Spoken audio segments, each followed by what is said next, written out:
Hello everybody, this is Mike, Backwards Machining. Welcome back. Okay, update time. So, I don't remember if I told you guys what I was up to on the last video, but I went through and put a bunch of hardware in all of the linear rails. Every 4 inches, both sides, I put in 5mm cap screws. I did it on the X and Y, and on the Z, a little more of an overkill. No clue why I did that, but you know, it's what it is. All of the hardware got lock washers. Let's see here. I started making the cover panels. I've got both for this. I have one on the back side. Let me show you.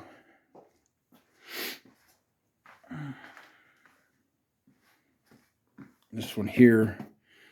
I have to get some more sheet metal. I ran out for that one. The limit switches I've started wiring up now. I've gotten most of them on. I've got a few more I've got to mess around with, especially on the Z-axis. What I did was I made these mounts. As you can see here, it works good for the 20mm linear rails, but for the 16 it's a little close, so I have to do a little redesigning on those ones here.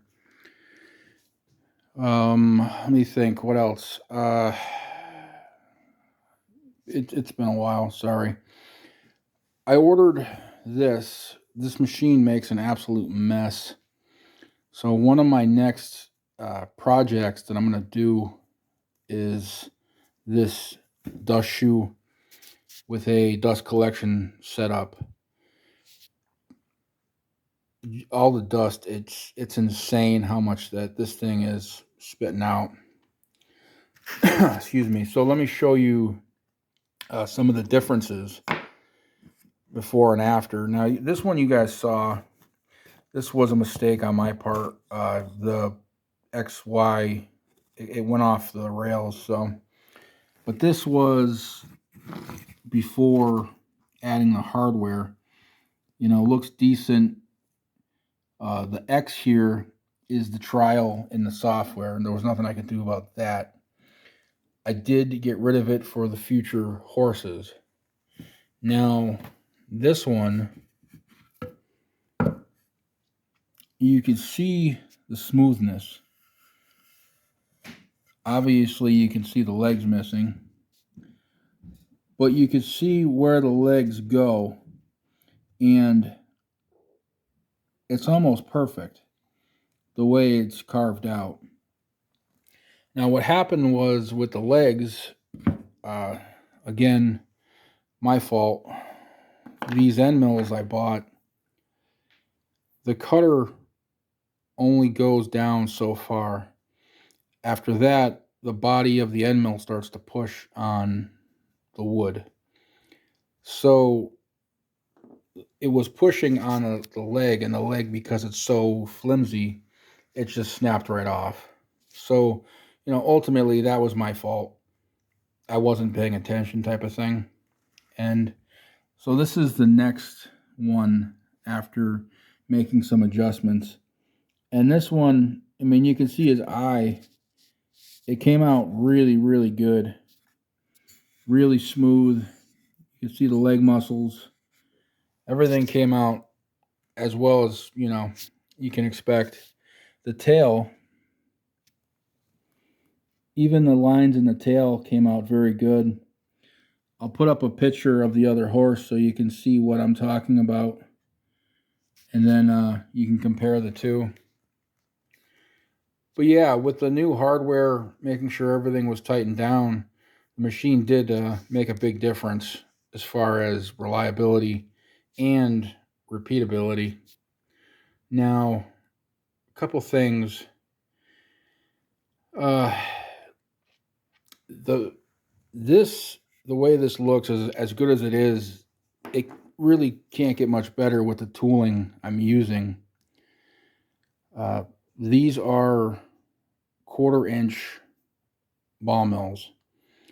If you want a more intricate design or detail, you have to lower the radius of the tool you're using.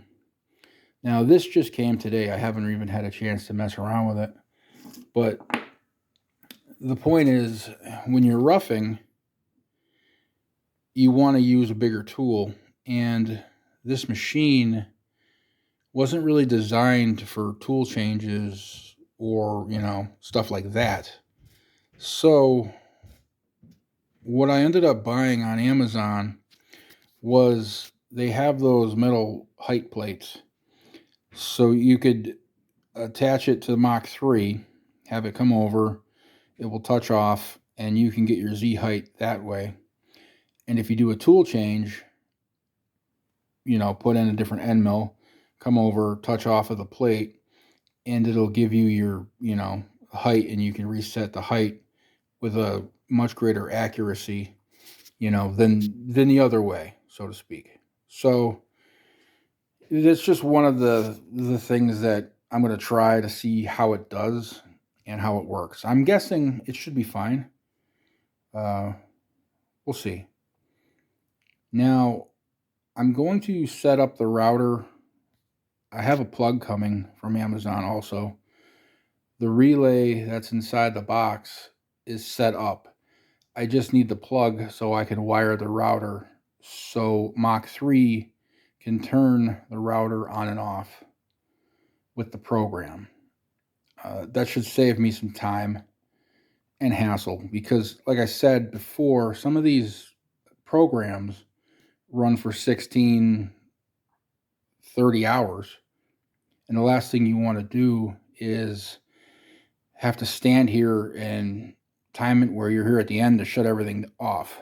So I'm going to try to automate it a little more so everything shuts off and finishes on its own, including dust collection. I want to make sure that turns on and off with this setup. So on to a few different things. I've decided to sell this machine. Now, what happened was I made some mistakes with this router / plasma table. And the biggest mistake I made, and the reason that I decided to start over, is the width of this table is 47 3/4. And what I wanted originally was to be able to fit a sheet of plywood widthwise in this table. So I could essentially turn it around and do a sheet of plywood on both sides. Now, because I messed up, I can't do that without cutting the plywood, and I don't want to do that. And to fix it, it would just be a pointless nightmare. Also, I decided that my next machine, I'm not going to use these rails. I will use these rails. I'll change up a few other things as well. The steppers will probably be NEMA 34, etc., etc. I will also make sure that I use the CAD program to design it a little bit better so I don't run into the problems like I did over here with this stuff. I'm not saying that that's a huge issue. I mean, again, this thing works amazing. It's just, this was my first table, so, you make stupid mistakes. I still have a lot of work to do with it, and I'm going to make sure I finish it. I have to put a control panel in the front here with the USB so I can plug the laptop in to the USB up front. not have to plug it into the junction box in the back. And I want to have an on and off switch in the front of the machine, not on just on the junction box itself. Plus, I have to tie in a plug for the router, an AC outlet for the router slash, shop vac, whatever, dust collection. So the other thing is wires. Now, I ended up 3D printing these. These are wire loom. I don't know what you call these. They're basically for tightening up your wires. You drill and tap your machine, put these in, you use your fancy cable ties, you run your wires, and you make everything pretty. That's basically all those are for. I printed a good 25 of those. That should be good. So, buttoning up all the panels on here, getting everything electrically situated. We're doing pretty good with this. We're making some good leadway. I just have to finish a couple of little things, and I think this machine will be it'll be nice, and it'll make somebody else happy. Somebody who's not looking to do full sheets of plywood.